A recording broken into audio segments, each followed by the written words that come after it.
பாட்டு கேட்கணுமா? பட்டாசா சிரிக்கணுமா? But but FM, பட்டாம்பூச்சி எஃப்எம். பாட்டா கேட்கணுமா? பட்டாசா சிரிக்கணுமா? பட்டாம்பூச்சி நாட்டா படிக்கணுமா? நல்லதெல்லாம் கேட்கணுமா? நேச் நேச் பட்டாம்பூச்சி கூட்டு புடுக்கலையும் கடவாலே நினைக்கணுமா? கூல் கூல் பட்டாம்பூச்சி. இது கலை இலக்கியம் சமூகம் என கடைக்கொடி மக்களுக்காய் சிறையடிக்கும் ஒரு கலக்கல் எஃப்எம்.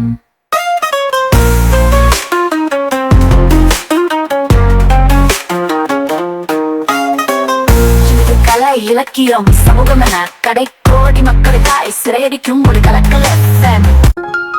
வணக்கம் நேயர்களே, நீங்கள் கேட்டுக்கொண்டிருப்பது பட்டாம்பூச்சி எஃப்எம். இது உங்களுக்கு ரொம்ப ரொம்ப பிடித்தமான வனதேவதை நிகழ்ச்சியில இதுவரைக்கும் நம்ம பனித்துளியில ஆரம்பிச்சு பட்டாம்பூச்சி வரைக்கும் பார்த்தோம், சின்ன நத்தையில ஆரம்பிச்சு பெரிய யானை வரைக்கும் பார்த்தோம், குட்டி குட்டி பூக்கள்ல ஆரம்பிச்சு குளிர்ச்சியான பழங்கள் வரைக்கும் பார்த்தோம். இனிமே நம்ம என்ன பார்க்க போறோம் அப்படின்னு தெரியுமா? காட்டுக்குள்ள மட்டும் இல்லங்க, நாட்டுக்குள்ளயும் குறைஞ்சிட்டே இருக்கிற மரங்களை பார்க்க போறோம். ஓடிட்டே இருக்க பட்டணத்துக்கு மத்தியில பாடிட்டே இருக்கிற பட்டிக்காட்டை பார்க்க போறோம். ஆமாங்க, மலைகளோட முகட்லையும் காடுகளோட இருட்டிலையும் வாழக்கூடிய பழங்குடி இனங்களை பார்க்க போறோம். இதெல்லாத்தையும் நமக்கு படம் பிடிச்சு காட்டுறதுக்காக நம்ம பட்டாம்பூச்சி எஃப்எம்ல பாதம் பதிக்கிறாங்க சரித்திர ஆய்வாளர், ஓலைச்சுவடிகளின் நேசகர், கல்வெட்டியல் ஆர்வலர், தஞ்சை ஏடகத்தின் பொருளாளர், ஆசிரியர் ஜெயலட்சுமி அவர்கள். வாங்க நேயர்களே, மழை தரும் மரங்களையும் மரம் தரும் இனங்களையும் கேட்டு கேட்டு கேட்டு கொண்டாடலாம்.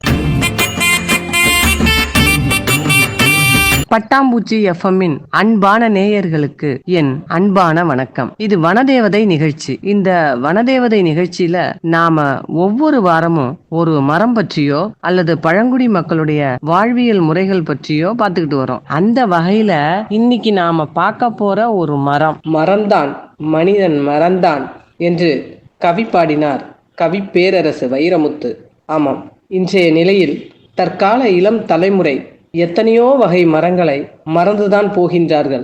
ஊர்கள் தோறும் நகரங்கள் தோறும் அடர் வனங்களாக திகழ்ந்த காலம் போய் பல்வேறு விரிவாக்க பணிகளுக்காக மரங்களை நாம் அழித்து கொண்டே வருகின்றோம். எத்தனையோ மரங்கள் நம் தமிழர் வாழ்வியலோடு பின்னி பிணைந்துள்ளன என்பதை சங்க இலக்கிய நூல்களிலும் பக்தி இலக்கிய காலத்துல இருந்த தேவாரம், திருவாசகம், 4000 திவ்ய பிரபந்தம் போன்ற நூல்களிலும் அதன் பின் எழுந்த சிற்றிலக்கிய நூல்களிலும் மிக அதிகமாகவே நாம் பார்க்கலாம். அன்றைய தினம் மகளிர் தம் தலையில் சூடிய 99 வகையான பூக்களை பற்றி குறிஞ்சிப்பாட்டு கூறுகின்றது. சூடிய பூக்களே 100 என்றால் அல்லது 99 என்றால் எத்தனை ஆயிரம் மரங்களோடு நாம் வாழ்ந்து வந்தோம். அவைகளில் அழிந்தது போக எஞ்சியவற்றையாவது காப்பாற்ற வேண்டும் என்கிற எண்ணத்தில் எழுந்ததே இந்த வனதேவதை நிகழ்ச்சி. அழிந்தவை இருக்கட்டும், இருக்கின்ற மரங்களில் அறியப்படாமல் இருப்பவை எத்தனை. அப்படி அறியப்படாத மரங்களின் அற்புதத்தையும் அதிசயத்தையும்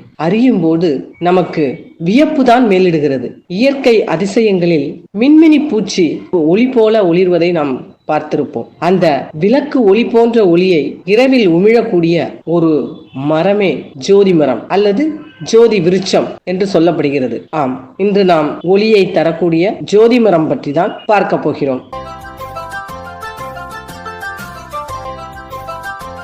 ஜோதி மரத்தின் இலைகளை பறித்து விளக்கு திரி போல பயன்படுத்த முடியும் என்பதை தேவாரம் மூவர்தம் பதிகத்தில் பாடி சென்றுள்ளனர். இன்றைய நிலையில் கொல்லிமலை, சதுரகிரி, வெள்ளியங்கிரி போன்ற இடங்களிலும் கிழக்கு தொடர்ச்சி மலைகளிலும் இம்மரம் காணப்படுவதாக இது குறித்து ஆய்வு செய்யும் ஆய்வாளர்கள் குறிப்பிட்டுள்ளனர்.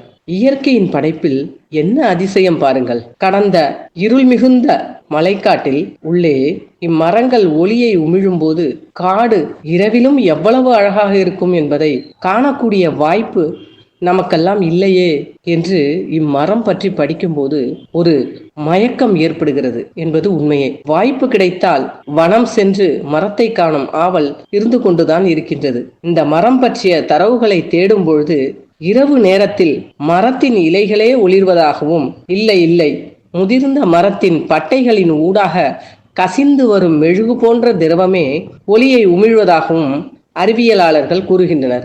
எது எப்படியோ இருப்பினும் இம்மரம் மருத்துவத்துறையில் மிகுந்த பயனை அளித்து வருவது பற்றி சித்தர்கள் பாடியுள்ளனர். ஜோதி மரத்தின் அடியில் அமர்ந்தால் பசி, தாகம் போன்ற எண்ணங்கள் ஏற்படாதாம். நம்முள் எழும் மன உளைச்சலும் தீரும் என்கின்றனர் சித்தர்கள்.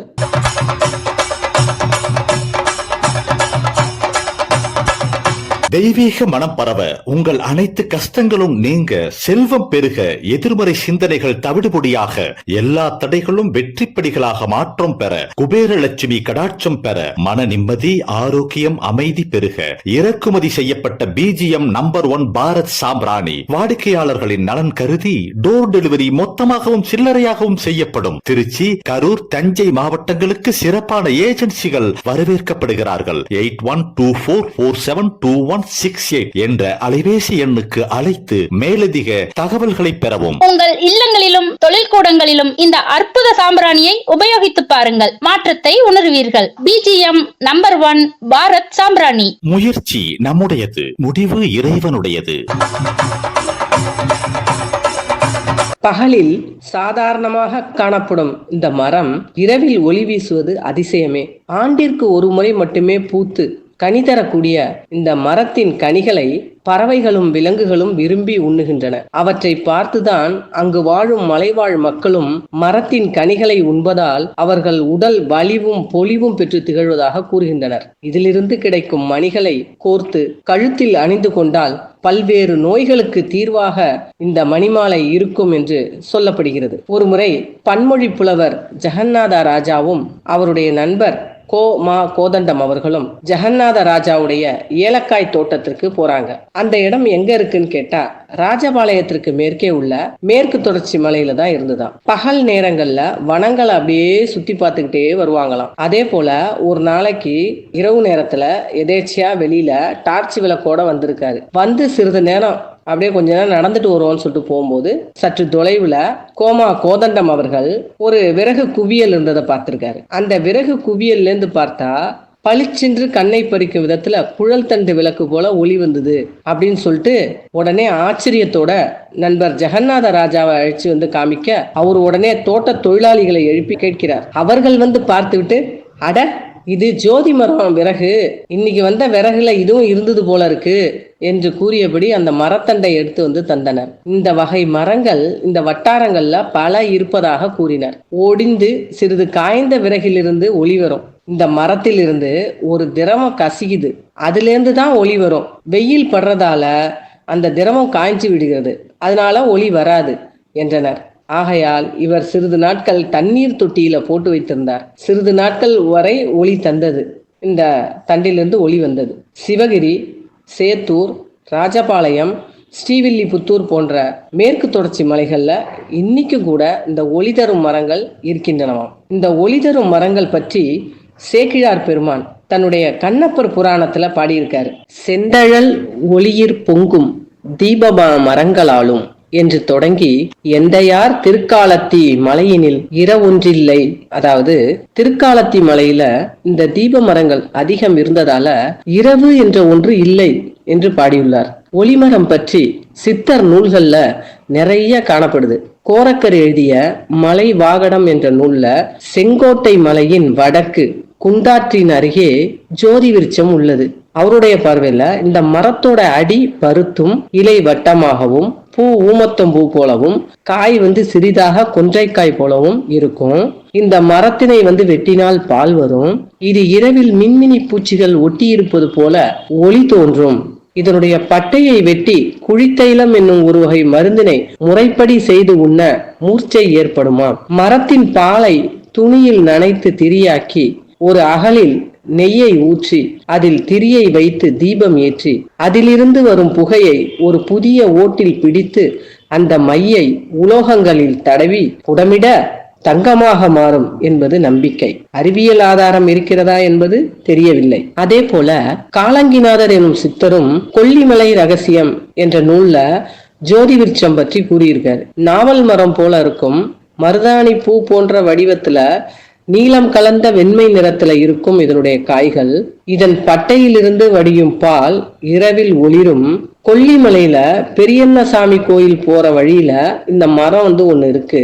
இதனுடைய இலை, பட்டை, வேர், பால் அனைத்துமே ரசவாதத்திற்கு பயன்படக்கூடியது. அதாவது ரசவாதம் என்பது இரும்பை பொன்னாக்குதல், அல்கெமின்னு சொல்லுவாங்க, வெள்ளியை தங்கமாக்குதல், ஆயுள் நீட்டிக்கும் அமிர்தம் தயாரித்தல் போன்ற செயல்களை ரசவாதம் என்று சொல்வார். இம்மரத்தை துளை செய்து அதில் பாதரசத்தை ஊற்றி துளையை மூடி வைத்திருந்து 60 நாட்கள் கழித்து பார்த்தால பாதரசம் மணியை போல கெட்டியாக ரசமணியா மாறிவிடும் என்று சொல்கிறார். இந்த ரசமணியானது சித்த வைத்தியத்துல பயன்படக்கூடியது.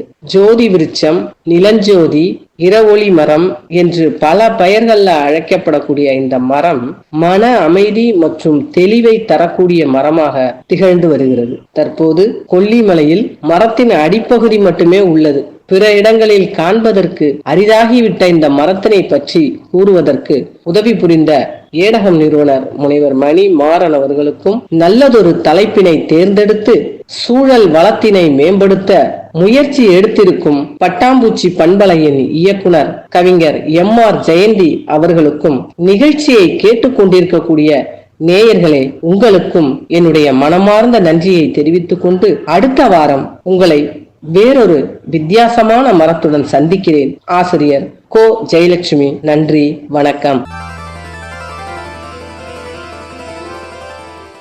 நேயர்களே, இதுவரை நீங்கள் கேட்டது வண்ண தேவதை. தொடர்ந்து இணைந்திருங்கள், மீண்டும் சந்திக்கலாம். இது ஒரு பட்டாம்பூச்சி எஃப்எம் தயாரிப்பு.